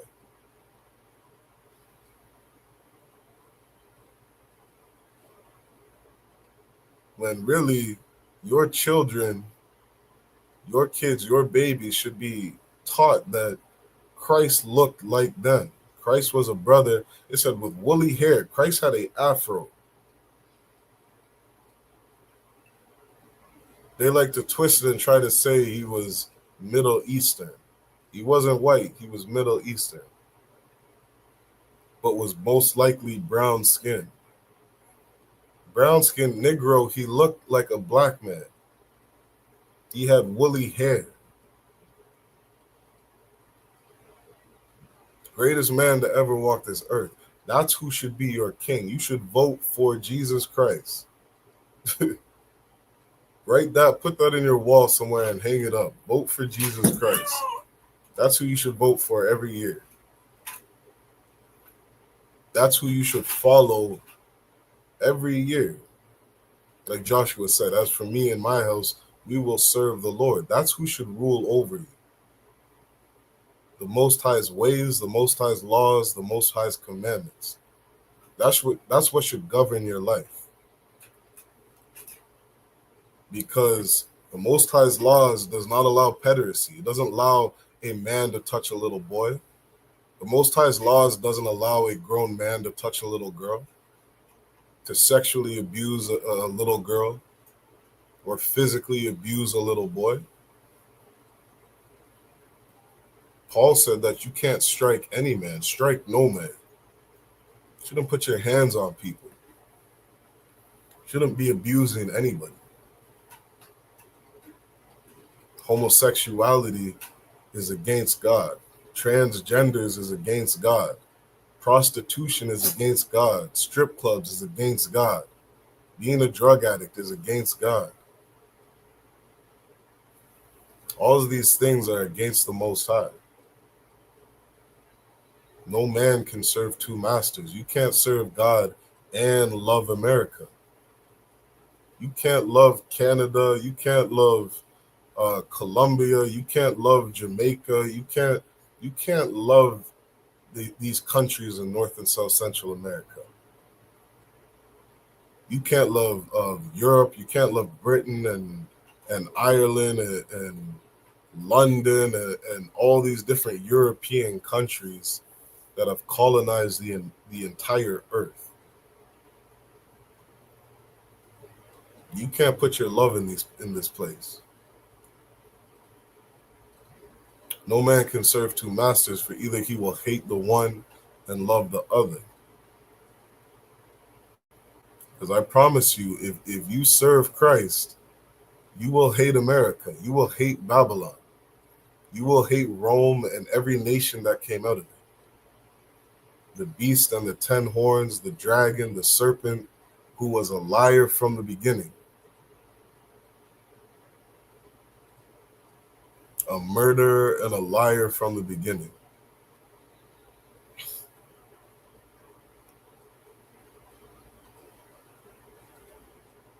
You gotta stop giving your love to America.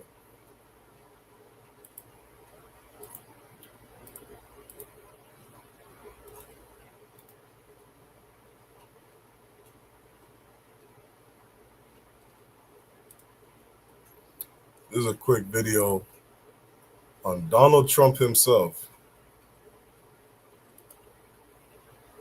chilling with Jeffrey Epstein.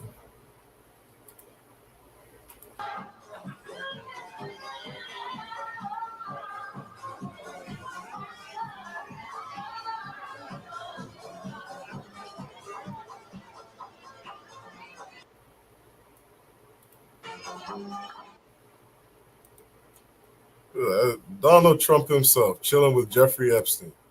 Do you know how foul of a president this is?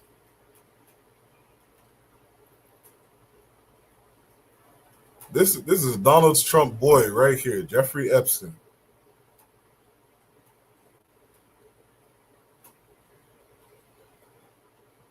Tell me what's different between Donald Trump and Alexander the Great.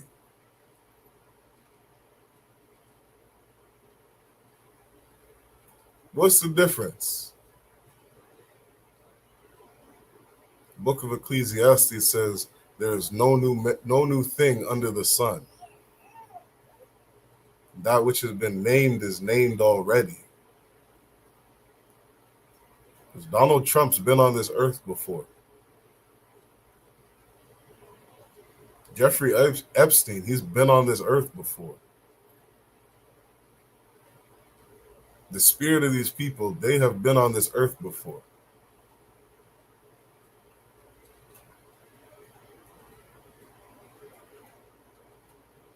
This is a very foul and disgusting people.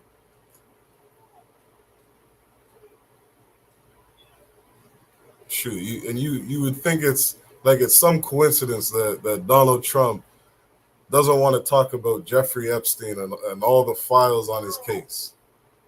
Because he's in them.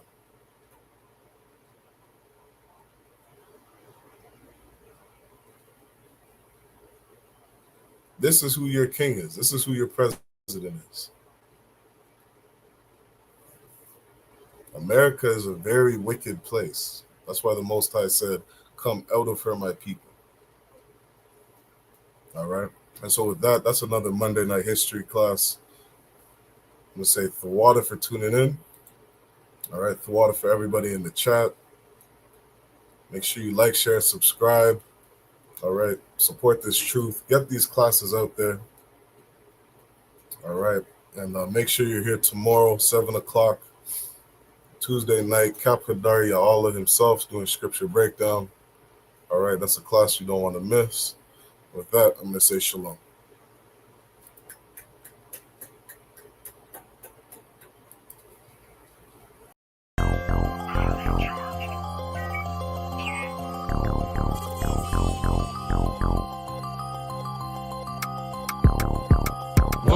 One West, that's who we are, nigga. One West, so who is y'all, nigga? One West, we want it all, nigga. That's who we are, nigga. So who is y'all, nigga? One West, that's who we are, nigga. One West, so who is y'all, niggas? One West, we want it all, nigga. That's who we are, nigga. So who is y'all, niggas? UPK soldiers got them killers with me, and I don't fuck with every spot cause it's too iffy. Real motherfucking prophet cause the Lord with me, but don't get that shit twisted, I got Drake's with me.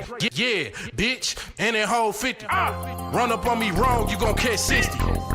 Wait, you gon' catch 20. The other 30 for your homies, bitch, I got plenty. And I'll shoot this motherfucker till that clip empty. Taking orders from your bitch, you a fucking simpy. Shit, should be televised. The way I'm cutting niggas up, bitch, I'm a samurai. Niggas swear they in the truth, but telling hella lies. Stumping like you Greek, bitch, you Hellenized.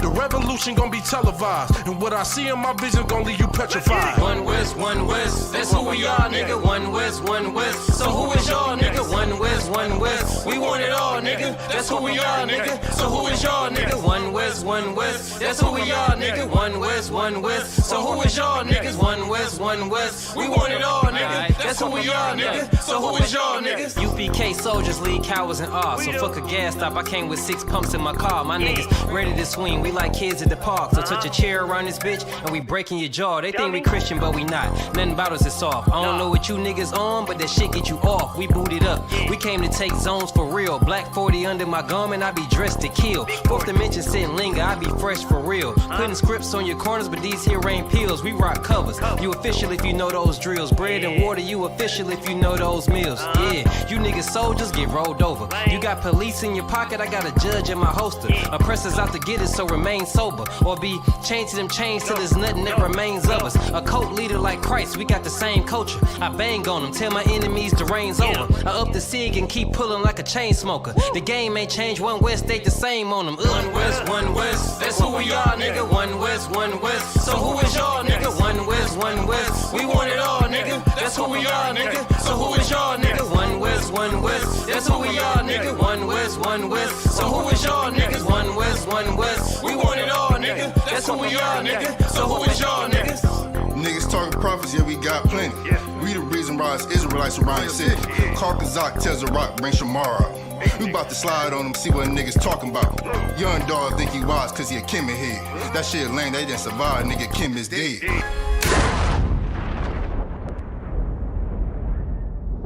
Where I'm from, little nigga, is a dirty game. I pledge allegiance to Yahweh, bitch, I'm UPK. Nigga, let's talk bodies. Set up on your corner, wake up everybody. Big priest until I'm dead deceased. The mission is complete until you're off the street. Saw y'all on the internet stumping down the street. But take the poor and the weak. Touch your sister or a brother, you gon' be sleep. But take the poor and the weak. One West, that's who we are, nigga. One West. So who is y'all, nigga? One West. We want it all, nigga. That's who we are, nigga. So who is y'all, nigga? One West. That's who we are, nigga. One West. So who is y'all, niggas? One West. We want it all, nigga. That's who we are, nigga. So who is y'all, If you nigga? fucking with the brothers, then I'm giving out major pain. Clip full of ball heads, I'm shooting out Damon Wayne's. Driven ambition, I ain't never changing lanes. Wise as an old man, but I ain't slanging cane. This ain't a game, this shit way deeper than rap. You speaking the cap, but the shit y'all speaking is cap. I'm 5,000, but I still keep it a stack. I'm in the truth, not cause back then I was seeking the facts.